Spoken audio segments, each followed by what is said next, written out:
Welcome to this video, welcome to this channel, and if you're returning, welcome back. Deep gratitude to you for joining me today. So what are we doing today? What's up? We're here to talk about episode 3, season 1, Welcome to Derry. We're at a fair, and this young white man is looking at all the things, and duly note, there are imagery of turtles and clowns throughout, which is indicative of the it lore, including a young clown in the background, who looks a little creepy. You can't really tell gender. I mean, I guess it doesn't matter, but this child is looking at the young white man who's staring at everything very oddly, very creepily. The hype man rolls up on this little boy and was just like, hey, why don't you check out the funhouse? And already you get a weird, creepy vibe as that man rolls up to this child. It's filled with mirrors and stuff, as funhouses tend to be. And there's weird people in cage, twins conjoined by their digestive tract, ew. And so the young man wanders through the maze, bones cracking, and then like this old man, this skinny man who's unfortunately missing an eye socket, or fortunately, I don't know his life, I'm not his biographer, he greets and scares the out of the little kid, after encouraging him to come closer. Kid runs out, terrified, runs into Teddy Roosevelt, who we discover is his dad. And we learn this child's name is Francis. Teddy Roosevelt, his dad, gives him a slingshot, and that little clown that watched him go into the funhouse is watching again. Again, emphasis on this little clown, which is for a reason. Teddy Roosevelt drives the little boy, Francis. And of course, obviously the car overheats because this was 1908, 1906, what have you. Teddy Roosevelt tells the kid, hey, get some water. Here's 3 cents. The little kid rolls up on a stand filled with native or indigenous people. The little kid and Francis become the girl who wants the slingshot, because he tries to give her 3 cents. She's like, it's 5. But is that a slingshot? So she ends up taking the slingshot in exchange to give him water. Anyhow, fast forward, they are the bestest of friends, frolicking and romping through the trees and the fields and whatnot. Young Francis, however, gets too big for his britches, literally, and runs into the woods. And old girl's like, no, Francis, stop, don't do that. He runs into the woods, and then suddenly we see the most scariest situation that you could ever possibly imagine happening. Like, have you ever been camping and you're walking among the trees, or hiking and you're walking among the trees, or even running, walking, whatever, you're among the trees? Your nightmare, at least my nightmare as a scaredy cat, as a certified scaredy cat, is somebody popping out and popping back and popping out, and that's what. And the thing, which we know is is appearing as the skinny man who's missing an eye socket from the funhouse. He's appearing in that image because obviously that legitimately scared Francis, and so he's popping in and out of the trees, scaring the bejesus out of old Francis. And then out of nowhere, he's just roaring into like a freaking crab, and just scares the bejesus. But we find his girl, his friend, uses a slingshot, pops him in the fucking head. And Francis and her run the hell out. And he's just like, when they're safe, because the girl stops at the clearing, and he's like, what the hell? What was that? And she's just like, can you keep a secret? We see the opening sequence, which gets creepier every episode. After the opening sequence, we're back in 1967. We're in Juniper Hill. Lily's mom picks her up.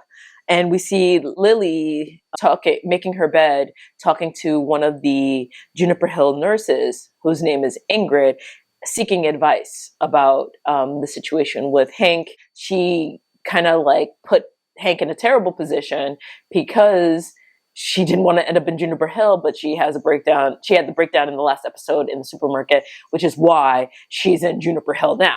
Anyhow, Ingrid gives her advice, but we side-eye Ingrid. The cop, Bowers, I believe Chief Bowers, visits Hank, offers him a smoke, tries to get him to confess, passively aggressively, like, that thing they do, not they, but law enforcement can do, pretend to be your friend, pretend to offer you like kindness, like good cop, bad cop. He was playing good cop. And then when Hank's like, I didn't do nothing, Bowers is like, yeah, nah, son, we're going to catch you. Suddenly he's bad cop and he walks out. So we're at the high school. One of the mean girls, we see Ronnie walking through the hallway, people staring at her, making her uncomfortable. And she sees on her locker, Hatchet Hank is going to hang. We know it's one of the mean girls because they're standing right the hell there, wearing the same lipstick that's on the girl's locker. And then we cut to Will and Rich talking about it. We see that Rich, Cuban American in the 60s is crazy being that optimistic about the legal system, the justice system in America. That's wild as hell. But you could tell he's such a good-hearted little kid and you want to protect him at all costs. And Will calls him out, is like, yo, do you know where you are right now? I love Will.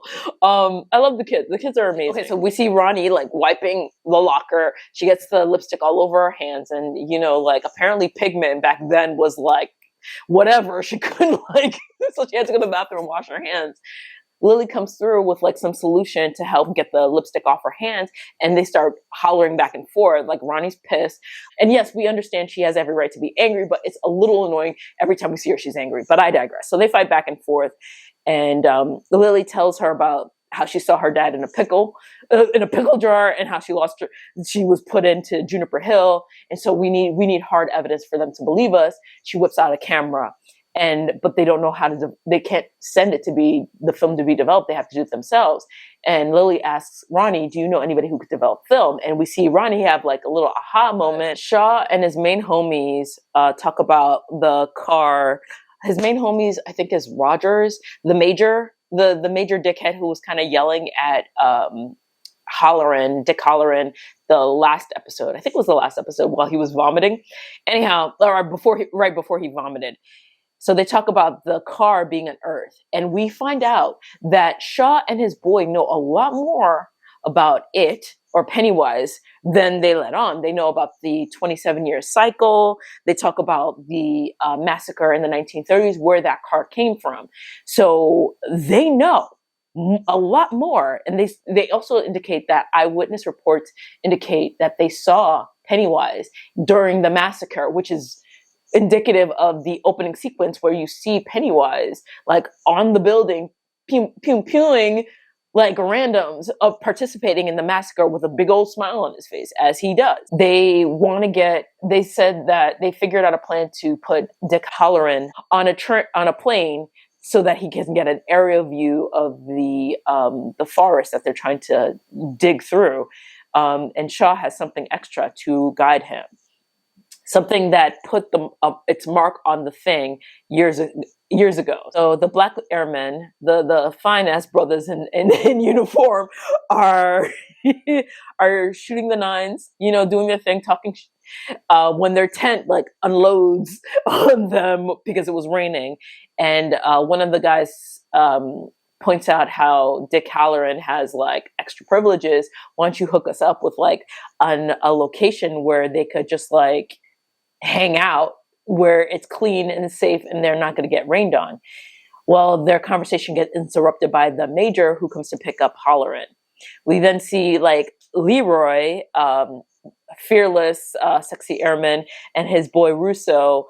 Russo says, I'm a lover, not a fighter. And who did not remember Michael Jackson saying that to Paul McCartney before he stole the Beatles music? They introduce Russo and Leroy. Well, the major introduced Leroy and Russo to Halloran, and they say that Halloran's going to act as a human compass because they're not telling them where to go. They're just saying fly over these parts of the woods, and Halloran will tell them where to land and where to go. So you see them, the next scene, they're in the airplane, and they are kind of like, Leroy is asking, hey, what's in the box? You got cigars in the box, because he's holding a cigar box. It's the same cigar box we saw Shaw say that there's a thing that marked it years ago. So Halloran's holding that same box. And we see Halloran open the box and get sucked into like his mind, the fantasy, the illusion, and we see Francis as a child talking to the girl who saved him.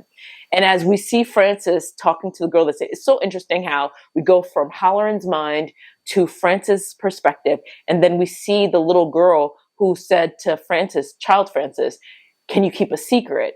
And we see her face morph into her as an adult, Rose. And she's still in Derry, and they're talking about how the military is digging in indigenous lands. And her nephew, he had pretty hair. I was just like, ooh la la, Sassoon.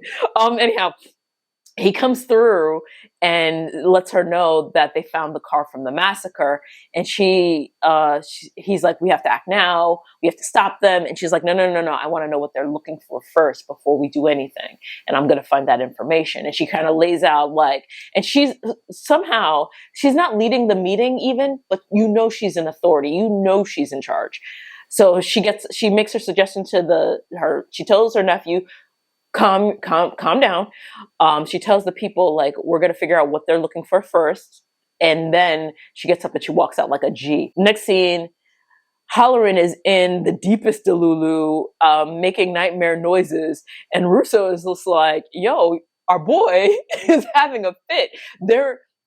Leroy and Russo are watching Halloran in his Delulu, and he is twitching like a dog or a cat in dreamland. If you ever watch your pets sleep, and I suggest you because they're adorable, they'd be like, sometimes they're making noises. That's what Halloran was doing. And Russo's like, what is happening here? So while they're watching Halloran twitch and pitch a fit, Leroy calls the base and like, hey, can we turn around because your boy is spazzing? And the base denies the request. And I honestly think it was the major telling Leroy and Russo, you do not turn around that plane. You better keep going. And as they're conversing with the major via radio waves, we see Halloran unbuckle and get up towards the back of the plane. And as we're just looking at his feet, and as he's walking, we see water in the plane as he's walking. So we know we're starting to see what Halloran is experiencing. In other words, he is suddenly in a sewer and the water deepens, and we see a Pennywise stage, and the door of the Pennywise stage opens. It's like you see Pennywise, and then that big wooden curtain falls open, and it's black. The stage is black, but you see those yellow effing eyes. And it's like, who are you? The way I would have turned around and booked it, the who are you morphs into a Mardi Gras mask and war flashbacks, and just and then we see a tower of toys and bodies just floating around. And then we see to the right above a woman in a muumuu type nightgown situation, and she's spinning around. It turns out it's Halloran's grandmother, and she tells him to get out of here now, which honestly, she shouldn't have had to say that. He should have known to run the hell out of there. Once you saw Yellow Eyes asking me who you are, oh, I'm in somebody else's house. I got to get the hell out of here. I don't know why he needed his grandmother to say that, but we digress. Anyhow, real life Halloran. Oh, and then so his grandma says, get the hell out of here. He turns around. He tries to open the door in this Delulu land, in this imaginary world. Well, it turns out in real life, the real life physical Halloran is turning the hatch to the airplane and opening the back hatch. And so Leroy had to grab him, tackle him, stop him, and what the hell, buddy? The next scene, we see Halloran in the hospital, and Shaw comes to visit him. Colonel Shaw comes to visit him and asks him, what was it like? What did he see? Halloran says it's cold. And then he muscles in hey, can me and my boys get a spot to cool off, given how stressful all this psychic stuff is. And the colonel's like, yeah, absolutely, whatever. But then Halloran tells him whatever saw me wasn't supposed to see me and know who I am. There's something bad happening. We should just why don't we just call it quits? And Shaw's just like, interesting, buddy. And he just walks out. He's just like, nah, no, we doing this. I have to. My job's on the line. Obviously, his job's on the line. How much money do you think is being applied for this like whole situation? Not good, right? Like, could you imagine how much money is being invested in this whole operation, and to like end it without any results, without a weapon to end the Cuban Missile Crisis? Like, are you kidding me? Yeah, no. They can't stop. The next scene, we're at a diner. We see Rich and Will just like being boys, having fun. We see like milkshakes and like, the waitress was kind of like, but whatever. We're in the 60s and they're in Maine for. There's no black people. There's no Hispanic people. There's barely there's barely anybody of color. So of course she's gonna give them the side eye. Anyhow, they're having fun. They're talking about boobs and stuff, and we hear Rich talk about his girl Marge, and then we hear clunk, clunk, clunk on the glass, and it's Ronnie and Lily, and they ask him if Will could develop film. Because ultimately Will's like, well, yeah, why do you need me to develop film? Why don't you get it mailed? We flash forward to the boys walking in the woods, talking about what the girls just told them. And Rich is like, so do you believe her? And Will, diplomatically, because he likes Ronnie, he's just like, well, I believe that she believes she saw it. Which is the correct answer, gentlemen. The next scene is we're in Secondhand Rose, which is Rose, the Native American woman who saved the young man in the flashback from 1906 or 7 or 8 or whatever, in the early 1900s. We're in her shop, and Colonel Shaw comes through, and he 50 years, and old girl, like, could you imagine? He says that it's been 50 years since they've seen each other. Why old girl looks 45 and Shaw looks like a good 80? Like, what is happening? Like, when you age like milk, I promise you, SPF people, SPF. Okay, we all need it. Rich says that he didn't remember any of it. He didn't remember her. He didn't remember her name. He didn't remember that summer they were together until he came back to Derry. And she says, Derry has a way of making people forget. And technically she had said that to him as a child. But anywho, that she says she's worried about the dig disturbing remains. And he's like, you could trust me. And she's just like, can I trust you? And they go back and forth. I think it's a little cutesy, a little flirty or whatever. And when he leaves, he says her name. So he remembers who she is. They have a little elderly flirt, which is hot. And then the flashback as he leaves, it flashbacks to them being kids, and Francis is sad because the young man Francis or Shaw is saying to young Rose, that he's leaving and he's sad about it. And she gives him back his slingshot. He asks her to never forget him, and she says, yeah, I won't, but Derry has a way of making people forget, which is so interesting that they came full circle back again. And it was so cute because, the little boy was like in love with his little girl, and like to come back and see them have their elderly flirt. It's cute. It's cute. I love it. We're back at Derry's tower where the kids, commiserate. And Lily brings Ronnie, Will, and Rich to the tower. She says that it was her friend's hangout, but we know that she wasn't really friends with Phil and that crew. What was his name? Curly hair and Phil and the little sister. Yeah, they weren't tight like that, but we moved. So, and Rich is happy to be there. They're trying to figure out how to get its pictures. And Rich talks about Cuban evil spirits. Sangria. There we go. So Rich talks about Cuban sangria, and how a member of his family is a priestess. And meanwhile, he flies the plane over the tower edge because he's having a ball. Like, they're talking about the scariest shit. But Rich is the eternal optimist, which is why I love Rich. Rich flies the plane, and the plane dips down low. And I have a feeling it's Pennywise grabbing people's planes. But next scene, Halloran is over at Leroy's house for Din Din. Halloran compliments Charlotte's cooking techniques and cooking skills because it's Cajun cuisine, which Leroy we know is familiar with because of his flashback to Mardi Gras. And we know Charlotte is a Southern belle in all capacities, in the bestest of ways. She talks about how she was a history teacher, and she is way overqualified for the employment that's available to her. So she's playing housewife. She's not a good fit for a secretary, but she was a part of the march. She's a real one, and I love her. Anyhow, Halloran, or Dick, defends Leroy not talking about work and not being open about like his job.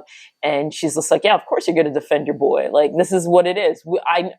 That's military. Then when she goes to get like, puts the plates away, Halloran asks about, or Dick asks Leroy about Will.